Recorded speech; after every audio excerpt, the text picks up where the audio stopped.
The most dangerous moment in your life is not when people doubt you. Doubt from others is normal. It's predictable. It's external. The real danger begins quietly. When their doubt becomes your inner voice.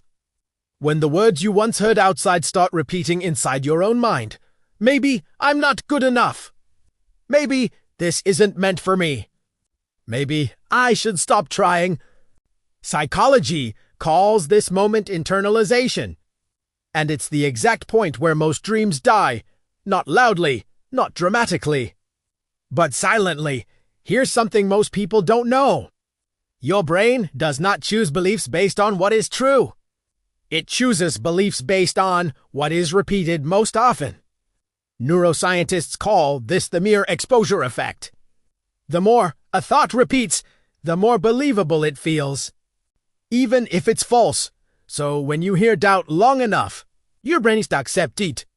Not because it's correct, but because it's familiar. And once a belief feels familiar, your brain treats it as reality. This is where it becomes dangerous. When doubt enters the mind, the brain activates the amygdala, the center responsible for fear and survival. Your body responds as if there is a real threat. Heart rate changes, focus narrows, risk feels unsafe. So when you think maybe I should stop, your brain doesn't hear hesitation. It hears danger, and it sends one command: avoid. Avoid discomfort. Avoid failure. Avoid effort. That's why quitting often feels like relief. Not because it's right, but because your nervous system is trying to protect you. Research shows something fascinating. Progress rarely feels exciting at first. In early stages, improvement is invisible. No results, no feedback, no proof. This creates what psychologists call the valley of delayed reward. You are improving internally, but externally, nothing confirms it yet. And the human brain hates uncertainty. So when effort increases but reward does not appear quickly, the brain assumes this is pointless. Not because it is, but because the brain is wired for short-term survival, not long-term growth. That's why people quit not after failure, but during uncertainty. Most people think motivation drives action. Psychology says the opposite. Belief drives behavior. If you believe effort matters, you persist. If you believe effort is pointless, you unconsciously sabotage yourself.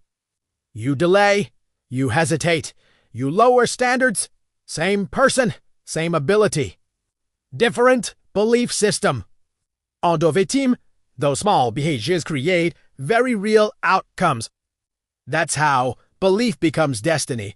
Here's the turning point most people miss. Self-belief does not begin with confidence. It begins with decision. A quiet internal decision that says, I don't need proof yet. I don't need validation yet. I will continue, even while unsure. This moment doesn't feel powerful. It feels lonely, but neurologically, something shifts. Each time you act despite doubt, the prefrontal cortex strengthens, the part of the brain responsible for discipline and direction. You are literally training your brain to trust your own commands.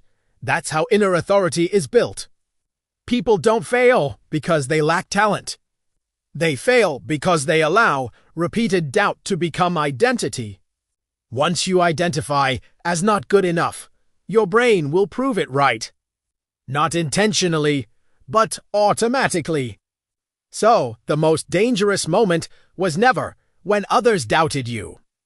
It was the moment you considered believing them. And the moment you refuse to, everything begins to change.